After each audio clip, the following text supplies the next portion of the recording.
Coming from the last episode where we stripped the car down and basically did everything we needed to do before paint prep, in this episode we're going to be covering paint prep as well as painting the car, and what we're going to be painting is basically the interior, the roll cage, the wheel tubs, engine bay, tube front, and that pretty much covers it. First thing to do before being painted is to scuff all the surfaces that are going to be painted with either a red scuffing pad or scoring pad, which looks like this thing right here.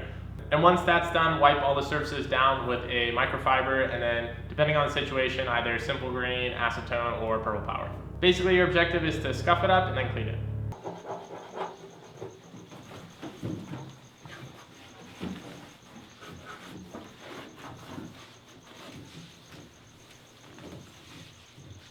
Here's how the car sits. Cleaned it up, wiped it all down, scuffed it with red Scotch-Brite pad.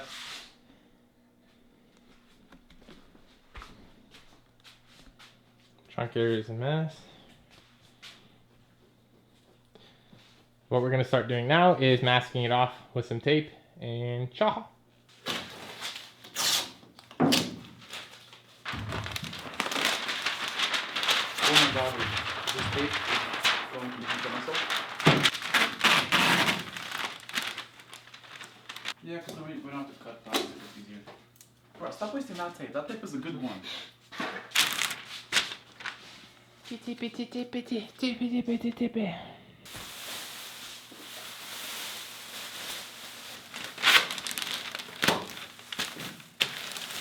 here's the car all masked. So I have everything masked out right now for primer, and then once the primer dries, remake a new line and then spray the purple paint, which is going to be for the inside. So I've gone along all the door jambs and all the seams. Of course I have the trunk covered, fuel pump, coilovers, Nikita. Now comes the process of making the paint booth, which the paint booth is just taking a whole bunch of drop cloths and then taping it to the roof like so, and then basically creating an outline of the entire car, and then having an fan to push air in, and then an exit area, which also with another filter to take air out, so we constantly have air circulation. Number 2, number 3, number 4, number whatever this one is, number 6, that's number 7 I think, 8 I think, 9, and number 10 is that one, just to close the gap right there and get full coverage. Here's a fan setup now. Just using air conditioning filter for your home. Put it up right there to filter the air that's coming in. And now I'm gonna paint the car. Okay, so right now I got the job of tack clothing the surface. So it's basically taking this tack cloth, and excuse my technique right now, I'm kind of just demonstration purposes only. You basically rub down the entire surface of the car, and it picks up a whole bunch of small dust and dirt particles on there. So you make sure your paint finish is nice and smooth, because you're not going to have a whole bunch of dust lying everywhere. So let's see how much you can get off of here. I mean, we actually did a really good job prepping. So just do that throughout the whole entire car, and that's going to prep it. And then after that, we'll actually be able to paint. With all the surfaces clean and ready for paint, I moved on to the next step, which is to actually spray the primer. So I'm going to be mixing up this urethane primer that I'm going to be using on my car. So this is from Custom Shop. Everything will be in the description. So this is a 2K urethane primer. And I'm going to be mixing 3 parts of this. So 1 part of the hardener. And yeah, pretty easy with a mixing cup. So I'm going to shake this up.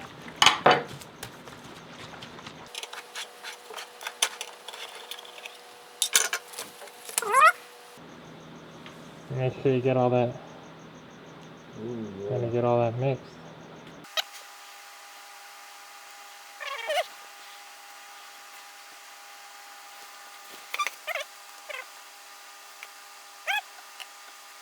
Okay, we'll return back to you after this commercial break. Hey there guys, it's Adele from Offbeat Garage here. If you go to offbeatgarage.com, you can purchase subframe bushings as well as stickers and other merchandise such as shifters. You can also go to patreon.com/offbeatgarage and you can get early access to the videos as well as updates on stuff. I mean, it's kind of consistent now, so we're gonna pour it now. Wish me luck. Oh, Bro, you passed it. what? 3 to 1 to... Oh, shit. Supposed to go for the first one. Oh, yeah. Okay, let's turn it back. No, let's see if we can do old school. What's it at? Well, goddamn meniscus is because I stirred. What's 12? 12 is 4, which is 1, 2... No, I'll score it back again.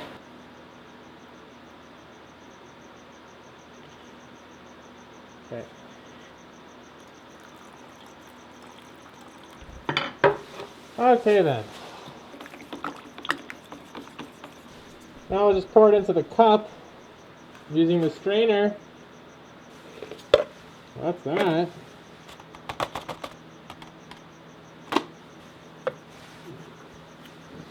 So we're ready to go spray now, which spraying I unfortunately can't show you because this camera's expensive, but I'll show you the steps in between the coats. I didn't record spraying the primer because most of the stuff that we are spraying is in the interior engine bay of the car, so you can't really see it from outside of the paint booth, and I wasn't going to put the camera inside of the paint booth because, you know, it's expensive and the overspray gets everywhere. But it's pretty simple, just spray all the surfaces. I went from a top-down motion because the floor is basically the last thing that we're going to be painting. So basically I spray primer on the outside, and then I'm going to prep the floors right now so I can paint those. I have to stand there a lot of the times, and I have my socks on, so left some fuzz over there. I gotta clean that up, and then I can spray the floor from the outside. The car's been painted, and the gun setup for the primer, it has to use a gun that is available with like a 1.8 tip, a bigger tip, because the primer is thicker than normal paint would be. So the gun setup with the whole regulator and moisture filter on there is massive, and I honestly can't get into a lot of the little places. So for the primer specifically, I'm going to use this can of self-etching primer, and I'm going to do all the hard to reach areas that I can't reach with the gun. That way I can make sure I got the best coverage as I can possibly get with the primer. And then as far as actually painting the car with the regular paint that's going to be on here, I can spray that with the little mini detail gun so I can actually get all the hard to reach places. But that mini detail gun doesn't come with a big enough tip to actually spray primer with. So that's why I have to make up for it using a spray can. Below these bars right here, or near the anti-wheel intrusion bars,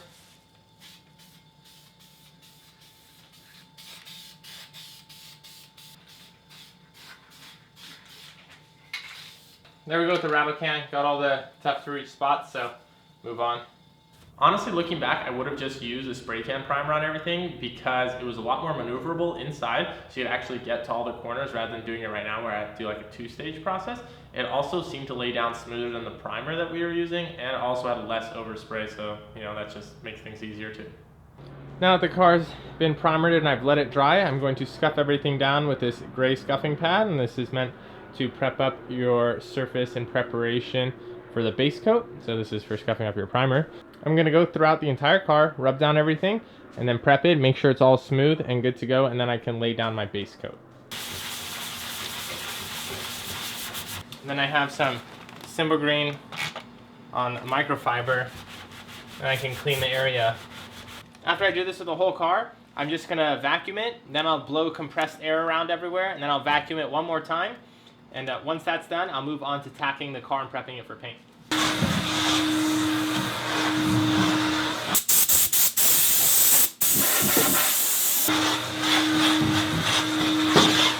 I've also masked up this area right here. I still need to tape all of this up, and this is going to get covered and not sprayed purple. The purple is actually going to go like right at this seam right here and stop, and then this is going to be the outside color. However, since I was spraying primer and I already took these areas down to bare metal, I sprayed primer over here. Now I'm going to tape this up and then cover it, and I'll spray purple here. And then when I go to spray my black for the outside color, I just got to remask this line, and then I can paint all this, and it's going to be already primered, so it's going to save me a step. There we go. It's all masked up now. At this point, tack cloth, spray paint. Here's the overview of the car before I start spraying. It looks actually pretty cool. All the gray like that. Ties it in so much nicer right now. Way better than before.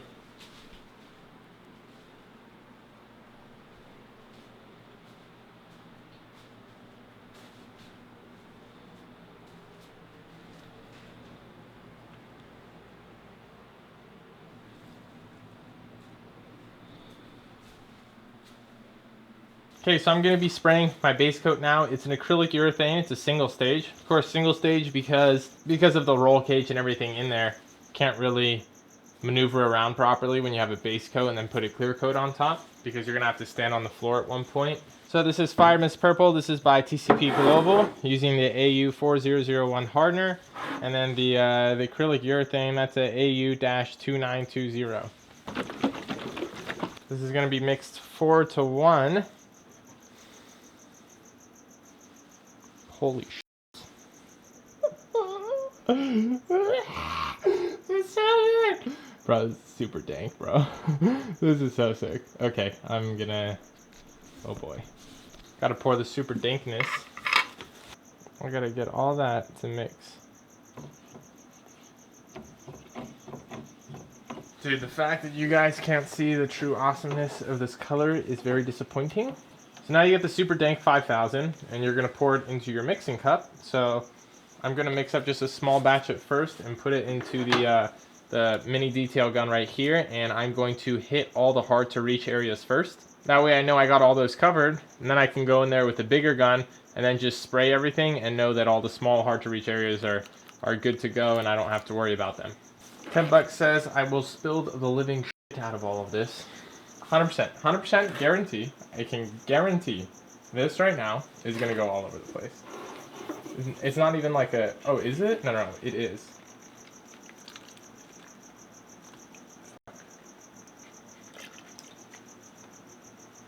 Told you. There's no way. There's no way you're pouring a gallon into a thing. Oh, I'll paint my table this color, fam. Now I will mix those two together to create a harmony of awesomeness. Okay, let's see what happens when I put the Super Dank 4000 into the paint gun. Okie dokie. Let's move on to me failing at pouring. Step 7. Yep, no, I'm spilling.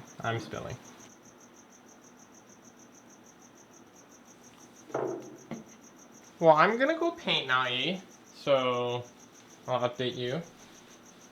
So this is what I did with the little gun. Needed to do it because, you know, of all the hard to reach places. So that's all that. Underneath there too. So I'm gonna go back now with the bigger gun and actually spray all the floors and, you know, finish it up.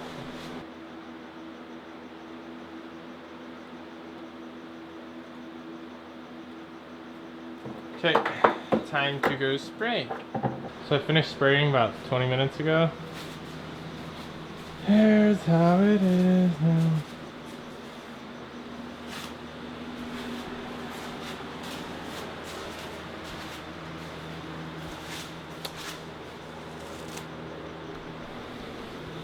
My wheel has too. That's it. Yeah, that's it.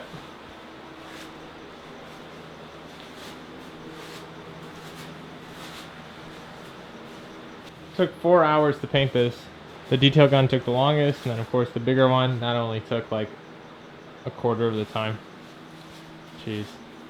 So again, apologies for not recording, but as you heard, that took me 4 hours to paint, so quite a bit to actually video, especially with all the overspray and everything going on. But anyways, so 4 hours of me holding the gun in my hand and actually painting, which realized that the gun weighs maybe between 5 to 10 pounds with the hose attached as well, and you're holding that for 4 hours, so it's actually quite a tiring process to do, especially the entire time you're wearing the respirator. And then as you'll see in the next clip, those are all the drop cloths from the paint booth. Stick that down right now.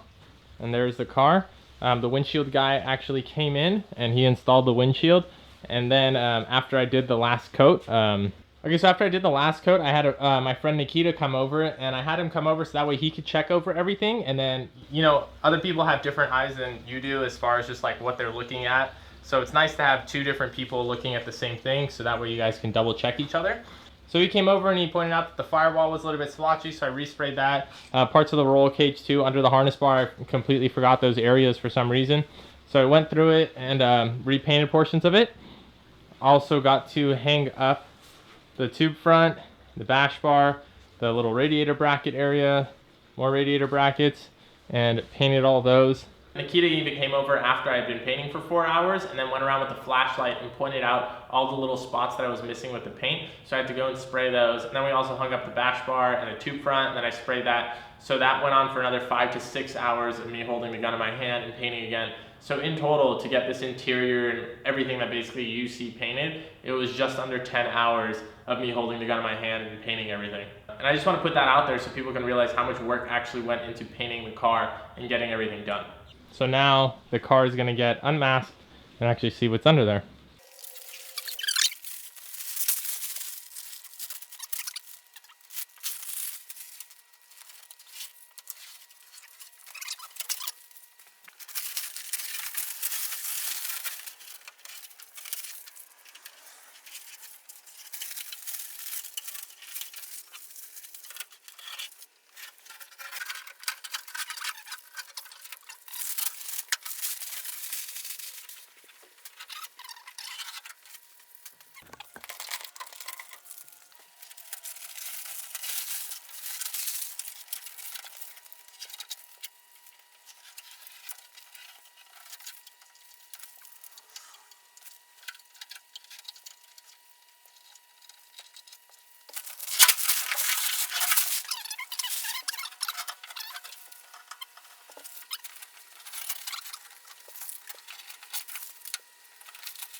Right? Yeah, wow. We did good. Yeah, dude. we did really good.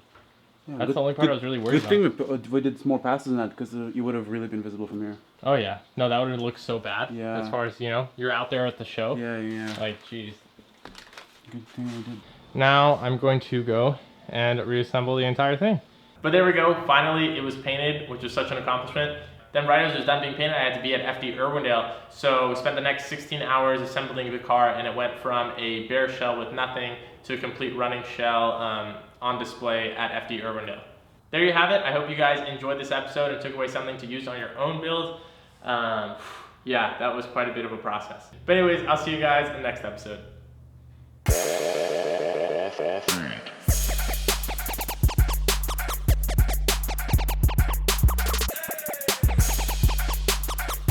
Are you recording right now?